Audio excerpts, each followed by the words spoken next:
In Tokyo, Japan of 1999, Nissan created a monster to destroy Ferraris, Lamborghinis, and Bentleys alike. This monster was a legend, known in video games and movie car culture. It became a teenager's fever dream, and soon enough, after 25 years, it finally was imported to the US, and it was named after a fictional dinosaur monster from Japan, known by the name Godzilla. And that is when all things came to mind. When you think of Godzilla, you think of a Nissan, especially the GTR. Today, the story leaves on to one final conclusion. The GTR had to be the name of Godzilla. So what exactly is the Nissan GTR R35? Let me explain. The Nissan GTR R35 was released in the early 2000s between 2007 and 2015. After the last Nissan Skyline model called the R34 ended production between 1999 towards 2002, the Nissan GTR nickname no longer appeals to be the Skyline. In fact, 2015 released the all-new generation of the GTR as its own name, the GTR R35. So what exactly is this monster hiding? Well, it's simple. The beastly heart of this machine was engineered with something far more advanced and far more technical.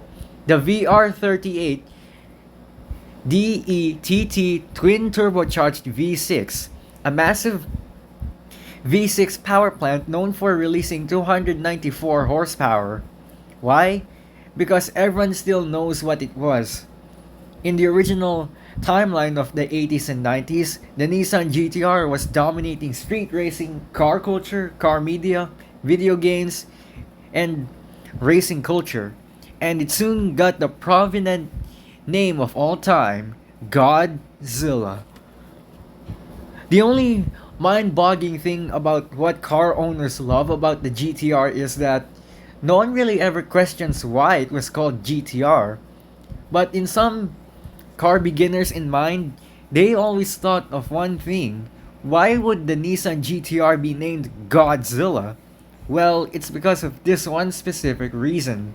The Nissan GTR was given the name Godzilla because it overpowered European supercars and other touring cars of the era, such as the Audi R8, the Bentley Continental GT, the Pagani Huayra, McLaren Senna, and pretty much any other European sports car. In fact, the GTR was so powerful that racing had to ban it, and guess what? It wasn't allowed to be fitted for the US because of one specific limitation, the Japanese import rule of 25 years old. But what could it all mean? Well, one thing in mind, you're not allowed to sell a GTR or any other Japanese sports car to the US in an early stage of the era. That means if you were caught illegally importing a car from Japan to the US, it would be banned, junked, and shipped back to Japan. So that means you have to wait for 25 years. But when 2017 released the Nissan GTR R35 Nismo, everyone soon wanted one. There's also another factor that believes the GTR's biology. The biology of the GTR was famous in one movie alone, and that is the legendary The Fast and the Furious. But why The Fast and the Furious? Well, one actor did own and drove a real-life GTR R34 Skyline, and his name is Paul Walker. Why Paul Walker? Well, it's actually revealed that he was a well-known car enthusiast, not just biological, but real. He was a real-life car enthusiast who happens to love the thrill of speed. He owned 5 BMWs that were actually the M3 models. And guess what? They were the lightweight versions. But when it comes to the GTR, that's when everything fell right directly into its place. The GTR was the holy grail of the Fast and Furious franchise. So, how many years did Paul Walker know the GTR? Well, just by now, the GTR was famous for its twin turbo straight 6 power plant from the R32 to the R34, but then the VR38 DETT V6 replaced it in 2015 with the new GTR model. Thus, the R35, not a Skyline, but a separate name of its own. The GTR R35 is the only GTR in the lineup to not resignate the Skyline middle name. Why? Because the GTR R35 was built way too different. Because most people thought of it as a Japanese supercar, but it was true. The GTR R35 Nismo was far more different. It was also featured in a 2023 video game movie called Gran Turismo, which is basically a video game movie based on a true story about a gamer becoming a legendary race car driver in real life. And that's when everything went right in its own path.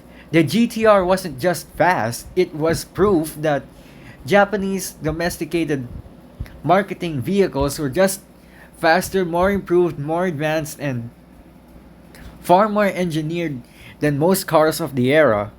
But there's still one evidence missing, and most people never has seen it on camera, and that is it was still named Godzilla. But what does that have to do with the modern day GTR, since all the previous GTRs got the name Godzilla? Well, here's the thing. The GTR came from a long line of family members that came before being a sports car and performance track beast. It was originally made by Prince Motor Company and Nissan in 1969, known as the Nissan Skyline Hakosuka GTR. It was not fast, but it was supple, a four-door sedan that soon became the legend that everyone still remembers. The two-door Nissan Skyline GTR was first introduced between 1969 and 1971, thus giving it the name GTR Hakosuka, and that is when everything went right directly onto the racetrack. The GTR was now known as by far the best looking sports car Japan has ever released to the US. Although it's been 25 to almost 32 years, the GTR R35 is by far the best GTR out there. Why?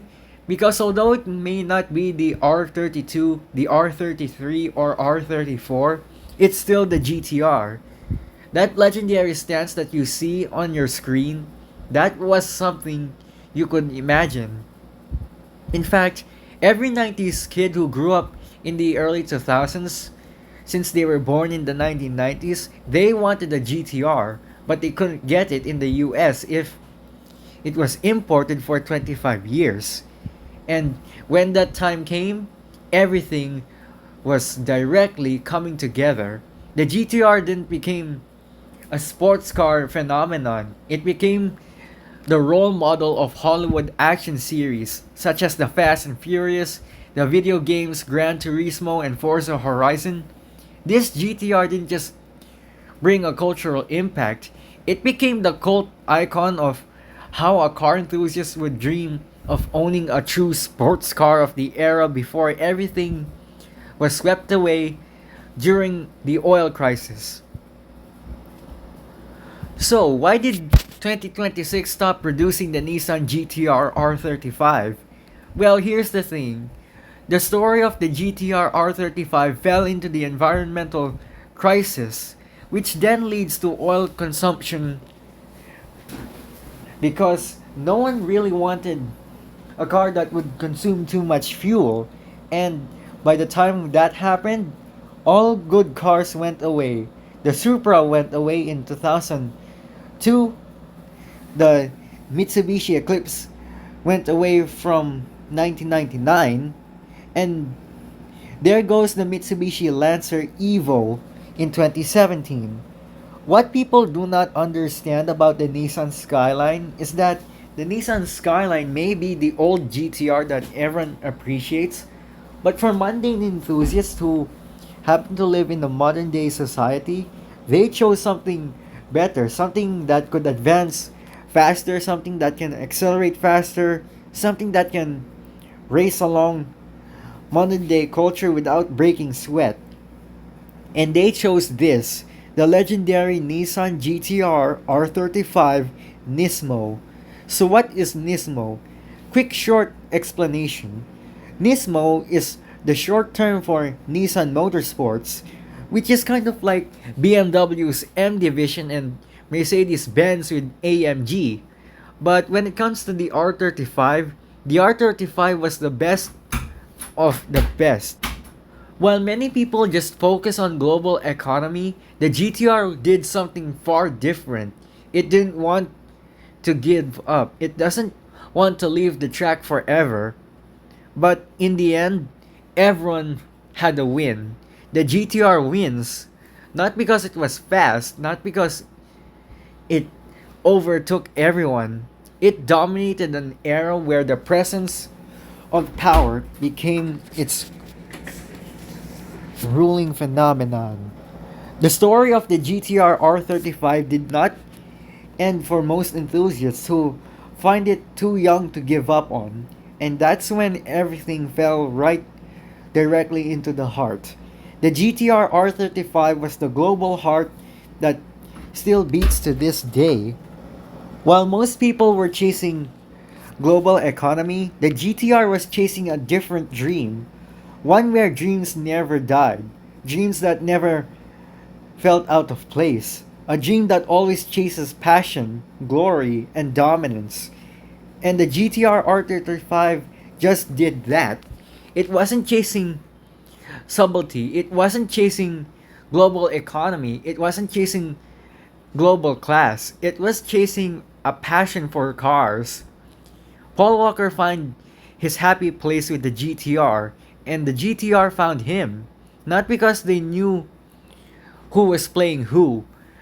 Two sides played different roles. Paul Walker was chasing perfection and practicality, while the GTR, it wanted win, it wanted fame, it wanted to be loved. And that is how the fame got into the GTR. The GTR wasn't just a symbol, it was the happy place that everyone fell in love with when the world was about to give up on the car community. Thank you for watching. Make sure that you go comment, like, and subscribe. And I'll see you all next time. Bye.